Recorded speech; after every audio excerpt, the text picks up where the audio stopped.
So we analyze now what is most probably the most important contract signed by Paul Mauser with the Ottoman Empire. So of course we can select different contracts, yeah, because we have lots of different customers that acquire rifle nations and different nations that acquire rifle and pistol from Mauser. We decided to use this one because, as I told you already, these contracts change the history of Mauser. We will see in which perspective. So we know, I told you already, that Paul Mauser met several important people during his life.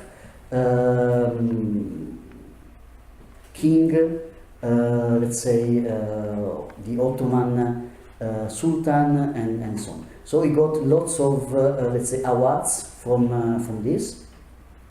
And as I told you, we decided to discuss about the Ottoman contract.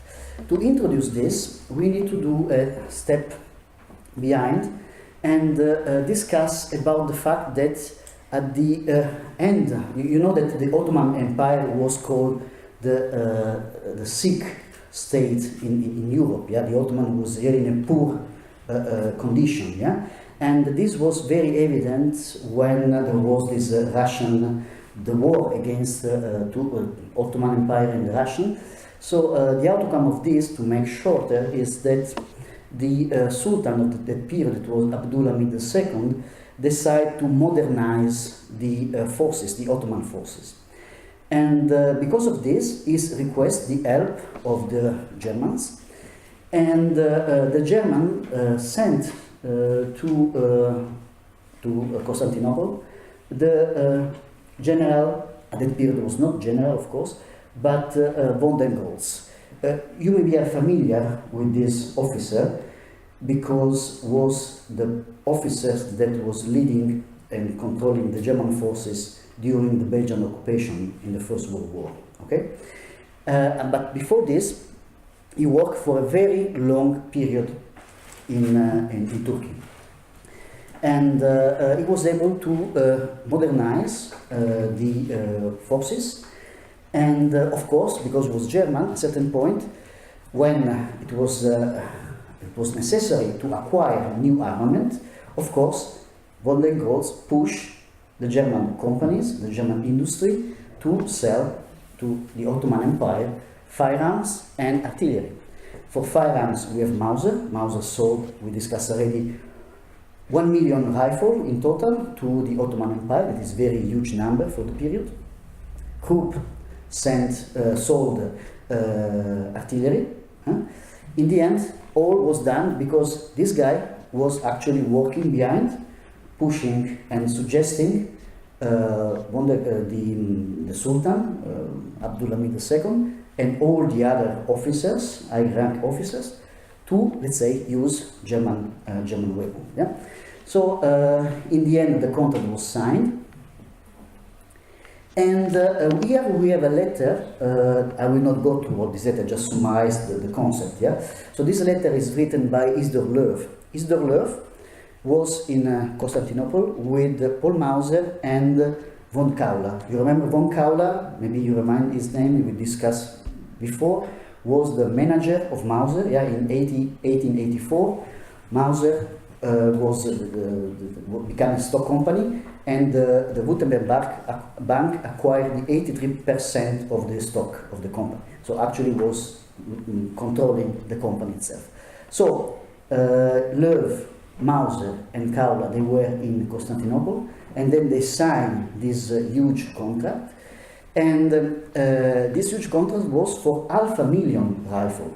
And as I told you before, the Mauser was able to produce only 250 rifle per day. And one of in the contract is written that Mauser has to increase the number of production per day to 500 rifles. But despite this, you can imagine how long it takes to be fulfilled this contract. So as I told you, Löw was really an opportunist guy, decided to offer something to Paul Mauser that he cannot refuse. And then they say, okay, we have to work together, otherwise you will not succeed with this contract. And what happened in the end is that Kaula sold the 83% of the stock action that it was in the hands of the bank to Loewe, and Loewe became the leader, the company leader of Mauser. And first thing, Kaula, of course, was removed because it was not entitled anymore to be the manager of Mauser, and Mr. Gronchi was appointed as a responsible, as a, let's say, manager of Mauser. It is pointless to highlight that between Gronchi and Mauser, and in general between Paul Mauser and the Loewe management, there was a very difficult relationship. Okay, there is a nice sentence in one of the diary of Paul Mauser that is very funny. I will tell you. Paul Mauser wrote, "A member of the board of directory is a guy that gets lots of money with a really small competence." Yeah? This is just to highlight what was the concept that Paul Mauser had of the board of director of Loewe. Okay, now I want to highlight here this person here. I don't know if you are familiar with the history of the Ottoman Empire, but this guy is a very important person.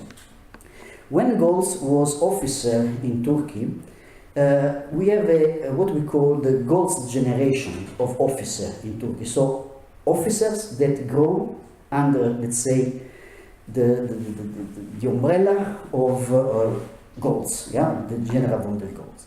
And actually, Mahmud Sevk Pasha is an honorific title that he got after, but when he was major, was appointed as a leader, as a chief of the Oberdorf committee. You remember, yeah, the guy that stayed in Turkenbau to proof and test the rifle. So this guy was one of the leader of this committee, and because it was very close with von der Goltz, he get a very nice career. He became general.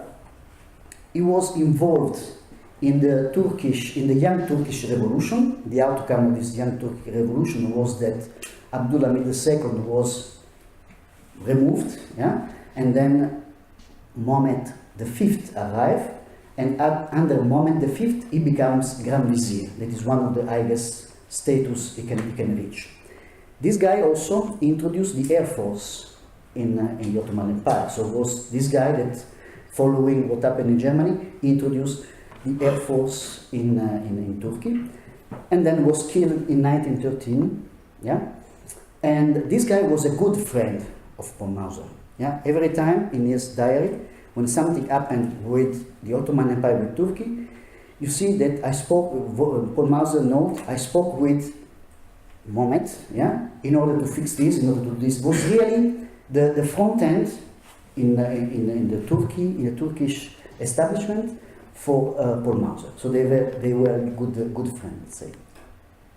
This one is a very historical glass plate that is available in the glass plate collection.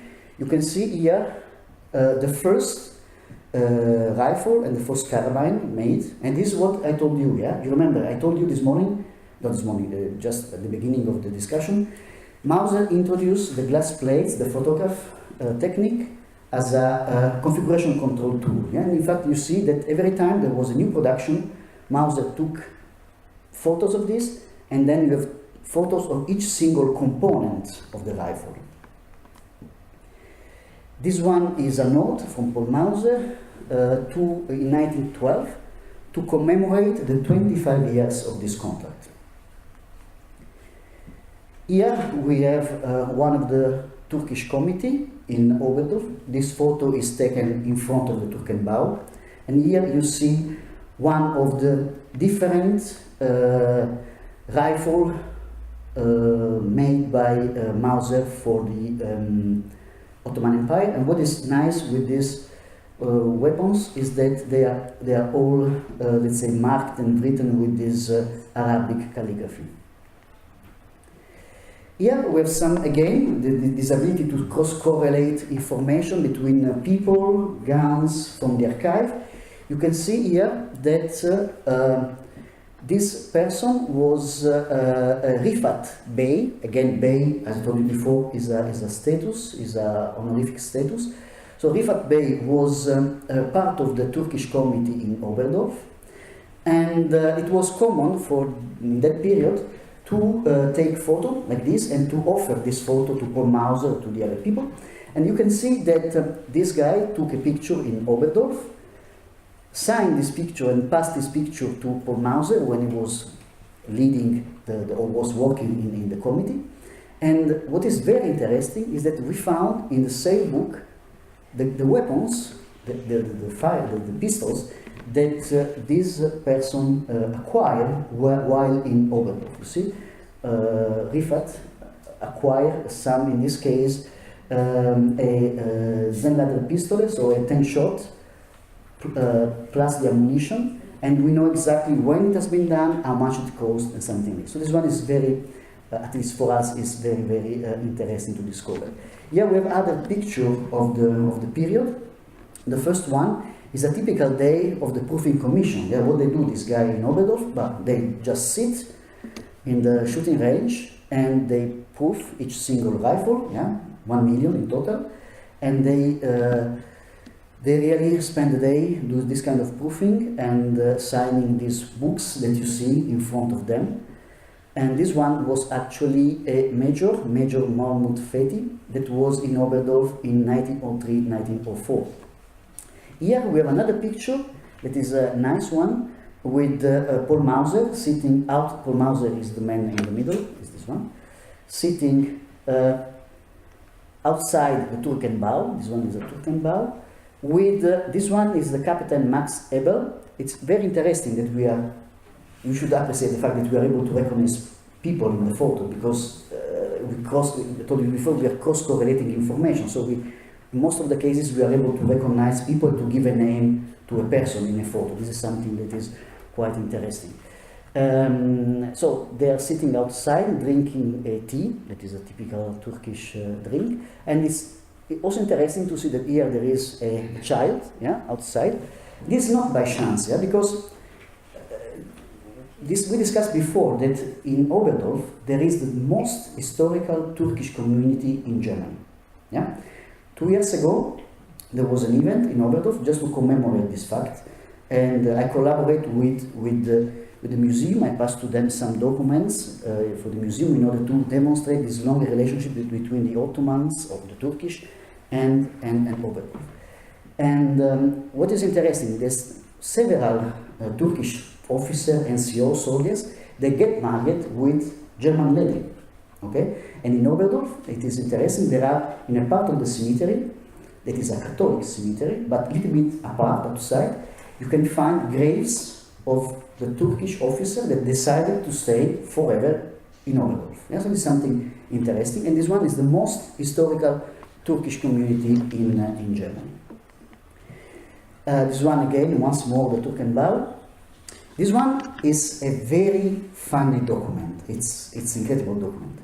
Okay, imagine Paul Mauser in Constantinople, busy with the different testing and competition between different rifles. Okay, so you know, as I told you, in that period, the way to communicate between Constantinople and Oberdorf was telegram. Okay, it was normal, send and receive several telegrams during the day. Okay, and most probably in the same hotel where Paul Mauser was used to stay, there was also other competitors. And the competitors, they can give money to the guy that sent the telegram to say, okay, starting from now, you pass to me all the telegram that Mauser sent back to Oberdorf. And what they did, very interesting, they crypt the telegram. They introduced a coding. Yeah? So for example, Voldegolds Pasha becomes Gustav. Mauser becomes Moros. It's fantastic, yeah? So you have a telegram, it is a basic crypting, yeah? It means that nowadays, maybe in 2 minutes, yeah, you are able to decrypt this. But you can imagine, in that period, this guy received this telegram, no sense, they passed to Mauser and to the other guys, and using this document, they were able to decrypt this telegram. Yeah? This is a very, very funny and interesting document that is available in the archive. Yeah? You see, for all the main persons, for example, this one are the Uber Frere, yeah? And we discussed already Alex Vesimon, Marcotti, all people that work for Mauser, and you see here the name of this guy in the crypted telegram. Yeah, so this is very interesting document. And to finish with the Ottoman relationship, I guess it is the last one, yes, we finish with one of the most beautiful documents available in the archive. This document is leather made, has been presented by Husni Bey to Paul Mauser in 1908 for the anniversary of Paul Mauser. Paul Mauser was 70 years old, yeah? So quite an important age for the period. And this document is written in German and in Turkish, let's say using the Arabic calligraphy. And this document is, I guess, 4-page long, and is just highlighting the long and successful relationship between Paul Mauser and the Ottoman Empire, saying that, you see, 1 million of rifles have been produced by Mauser for the Ottoman Empire. That's something important. And it's signed by Husni, yeah, that was, as I told you, the responsible of the Ottoman committee in Germany in that period. Okay, so that's all for the Ottoman relationship.